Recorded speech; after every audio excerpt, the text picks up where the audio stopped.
No, you intimidate them. Good God, you're a woman. I couldn't have called that. You have actually excellent bone structure there. I'm kind of having a hard time not looking at you now. Want to dance? Oh, no. All right, Thank come you. No. Mr. Stark, Christine Everhart, Vanity Fair magazine. Can I ask you a couple of questions? She's cute. You ever lose knowledge sleep your whole life? Be prepared to lose a few with you.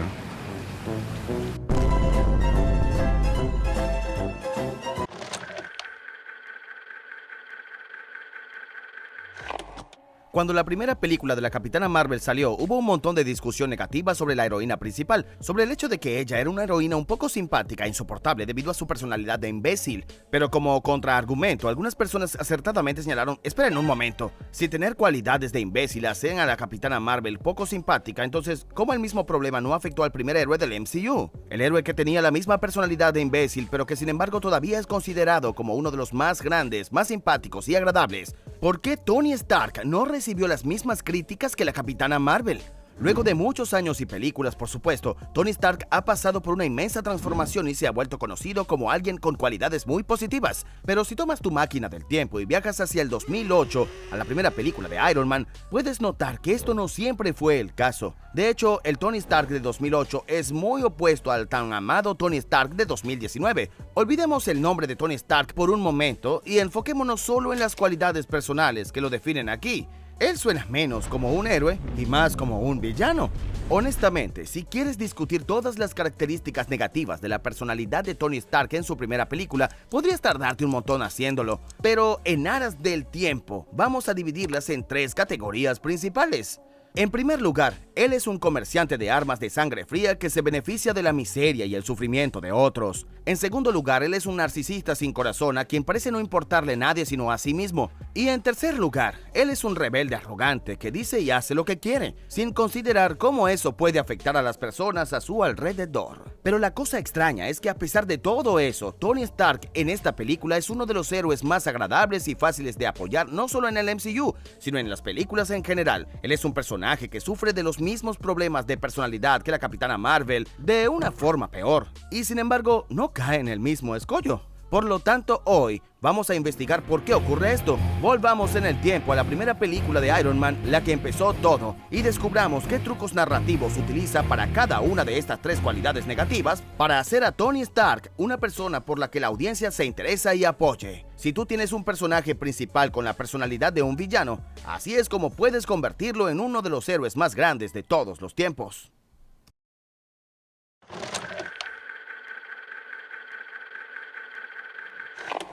El primer problema negativo de personalidad con Tony Stark es que él es un comerciante de armas. Y en situaciones como esta siempre puede dar las mismas excusas. Solo es lo que hace su empresa. Alguien más lo haría si él no lo hace, lo que sea.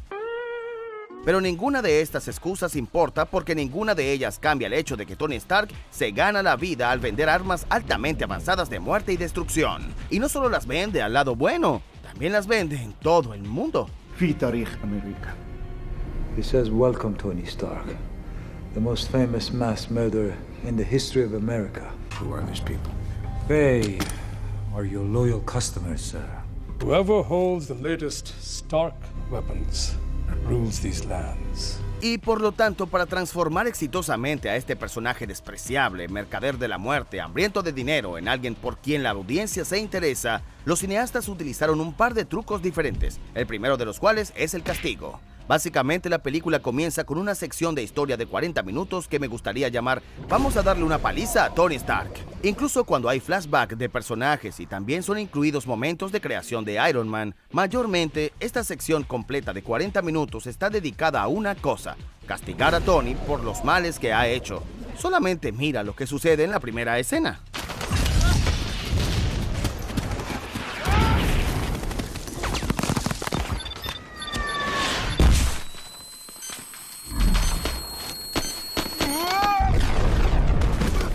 Luego de que Tony es volado por su propia bomba, él es llevado dentro de una cueva donde él tiene que sufrir las consecuencias de ser un comerciante de armas, figurativa y literalmente. Él está gravemente herido y probablemente con dolor constante. Él tiene un imán atorado en su pecho para evitar que la metralla letal le acabara el corazón. Él tenía que cargar una batería con él a todos lados a los que iba. Y como si eso no fuera suficiente, él también es torturado continuamente hasta que construya una bomba para sus captores, luego de lo cual sería ejecutado. Así sin más, la imagen negativa de un despreciable comerciante de armas rápidamente ha comenzado a desaparecer hacia algo más positivo y agradable.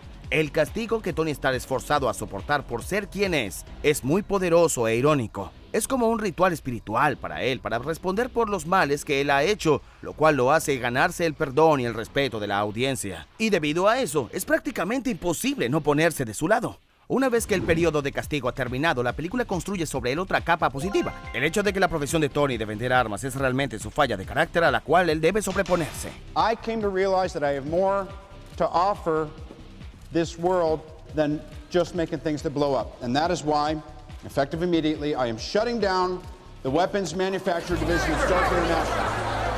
Luego de obtener una perspectiva fresca en la cueva, Tony se da cuenta que está bien. Tal vez lo que él ha estado haciendo no está bien y debe ser detenido. Desafortunadamente, en este punto detenerlo no va a ser tan simple como dar una declaración a los medios, lo cual luego convierte a esta película en una historia de redención sobre Tony haciendo todo lo que él puede para reparar sus propios errores. Y cuando tú tienes esta narrativa sobre reparar una falla de un personaje y combinarla con el castigo previo, hace que la audiencia apoye mucho a Tony, los hace querer que él tenga éxito, porque básicamente ya no importa quién era Tony Stark o lo que hizo anteriormente, todo lo que importa es quién es y lo que él hace ahora.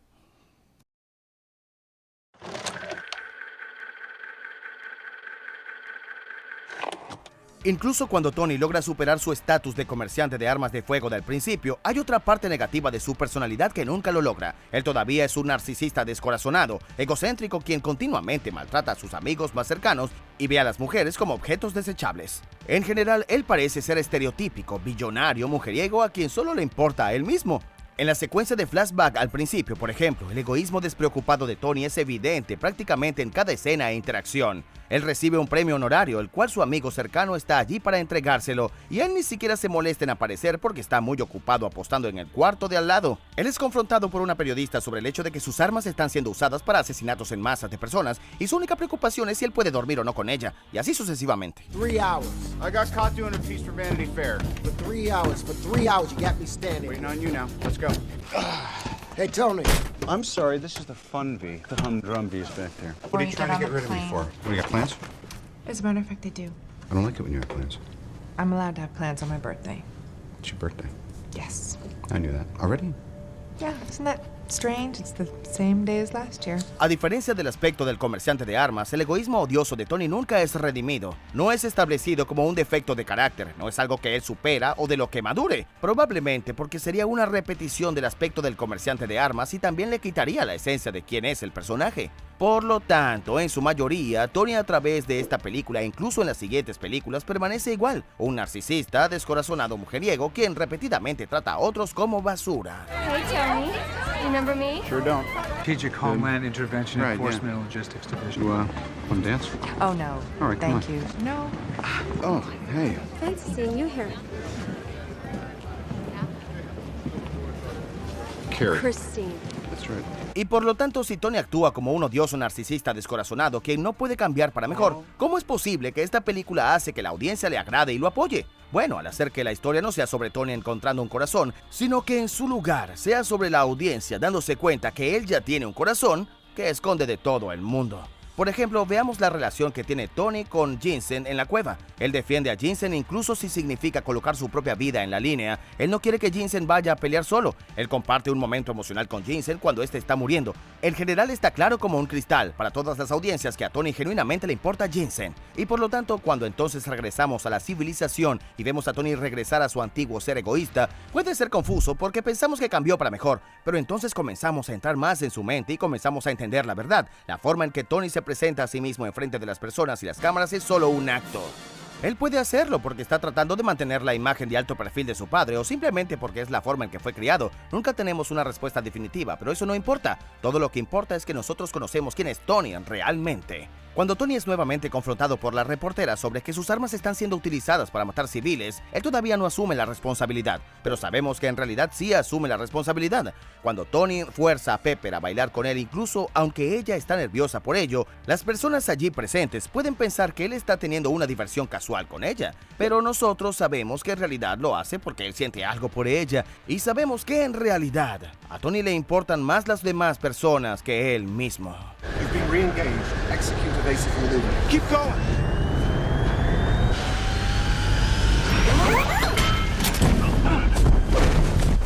Siempre que Bruce Wayne corre por la ciudad actuando como un billonario, idiota, egocéntrico y mujeriego, siempre funciona, porque la audiencia sabe que él solo está asumiendo un rol, que en lo profundo de su interior él es una buena persona con un corazón de oro. Lo mismo aplica con Tony Stark. Puede presentarse a todo el mundo como un odioso narcisista descorazonado, pero nosotros sabemos que en el fondo, de hecho, hay un corazoncito. Puede estar escondido detrás de un imán, pero sabemos que está allí, y por eso nos importa.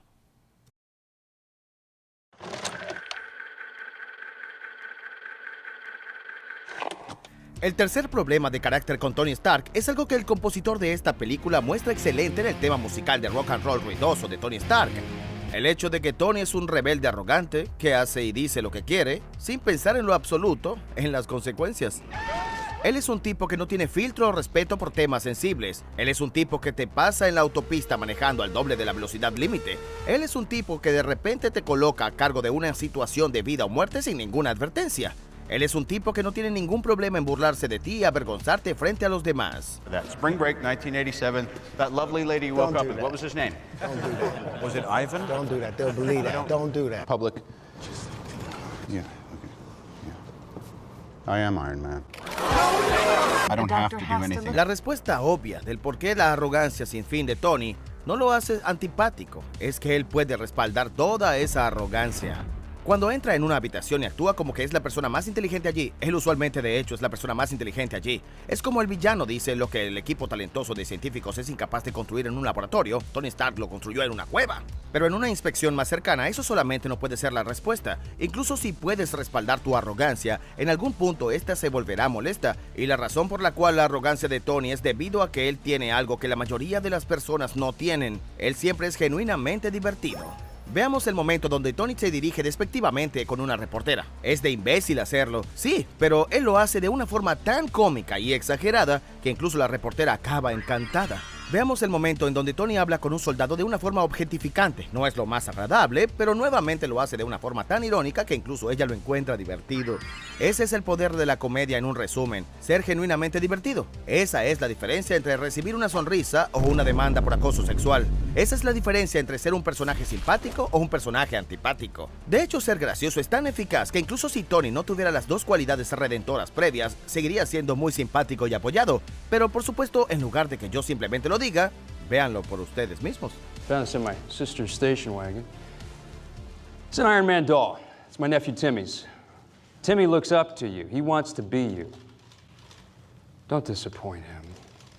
And don't disappoint America. Thank you, Mr. Hammer. Justin Hammer en Iron Man 2 es la versión antagonista de Tony Stark. Él es un traficante de armas narcisista quien siempre se coloca arrogantemente por encima de los demás y no tiene ninguna de las cualidades redentoras que tiene Tony, además de ser gracioso. Y eso es suficiente. Incluso aunque Hammer es un villano, él todavía es uno de los personajes más simpáticos de la película y él podría fácilmente llevar su propia serie de TV, donde él instantáneamente tendría a la mayoría de la audiencia de su lado, lo cual le da peso a la idea de que ser gracioso y ser simpático en algunos casos significan la misma cosa. Is that Justin Hammer? How did Hammer get in the game? Justin, you're on TV. Focus up. Turn to the right.